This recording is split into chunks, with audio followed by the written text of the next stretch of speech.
The prophets in the Hebrew scriptures are famous for doing symbolic action. They bury things and write things, and unfortunately for their children, give their children very weird names. All of this to show who God is, or how we can be in relationship with God, or how we ought to be in relationship with God. And they do this because, as any good writer would tell you, it's better to show than to tell. It's one thing to try to tell people about God, but if you can show people in a symbolic way, sometimes that can be a lot more effective. And that's why so many of the stories that we read tonight have such strong imagery, right? The tree in the middle of the garden of good and evil, the baby leaping inside the womb, the shepherds and the angels, and all those things that Mary pondered in her heart. Even if it's the first time you've ever set foot in a church, I bet you've seen a picture of one of those things, right? Or at the very least, could picture it in your mind as you heard it being read. But the reason that we use imagery and symbolism isn't just because it makes things easier to remember or understand. It's also because God is hard to understand, right? It's hard to put God into words, to have God be contained in something limited, because God is beyond limitations. God is beyond our human lives, beyond our understanding. So we tell this beautiful story about the little baby, because who doesn't love little babies, right? But how can we truly understand what it means to say that God is with us? No one has ever seen God, but Christ made God known. That's what John tells us. God made us, called us into a life of promise and freedom, and we said, oh, look at that shiny thing. And then God said, come back.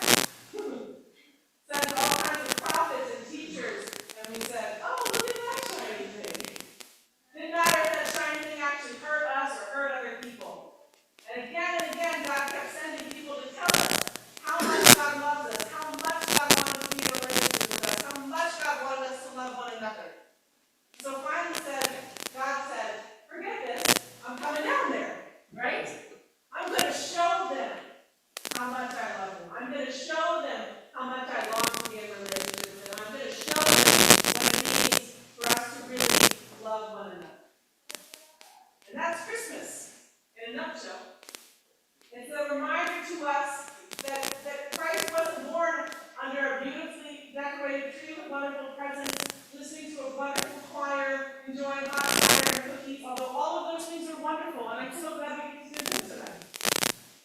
Christ was born to ordinary people on a cold, dark night to remind us that no matter how lonely or ordinary we may feel, God is present with us. Religious people, and I think Christians in particular, are known for being big-time rule followers, right? This is why I think we have a whole group of people who are spiritual, not religious, because the religious part is fun, It's about following rules and just seeming like you're hypocritical and judgmental. God is inviting us to something more than that. Because God wanted more from us than just following rules. God wanted a relationship. Don't go home and tell your mom that I said you don't have to follow the rules. That's not what it is. The point of this sermon is that sometimes faith is about trusting and listening to the camera. Somehow, the word became flesh. And you can't really follow the rules into making that make sense. You just have to trust in the mystery that is beyond our understanding. Life, like our biblical stories, is complicated. Sometimes angels terrify people, and sometimes fruit, or at least the knowledge that comes from it, can be quite dangerous. And people do weird things. But in the midst of all this complicated, it's sometimes difficult to understand what is good and what is bad, and it's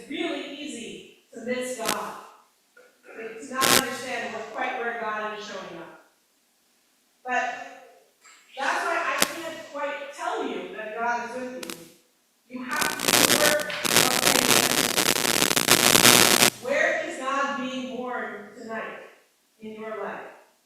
Is it the way the stars catch in the dark night? Is it the friends or the family who sent you cards or cookies or all those gifts under the tree that you're waiting to unwrap? Is it a sense of joy and peace and love that doesn't make any sense in the complicated and cold world that we live in, and yet is yours nonetheless? God is with us, whether we're looking for God or not. And so the best thing to do is to pay attention. God has wanted since the beginning of time for us to be in relationship with God, for us to listen, to look for those everyday angels that are showing up for us, to pay attention to the signs that God is giving us, the conversation that is happening in our everyday life with the one who created us. God was kind enough and loving enough to show up. So the least we can do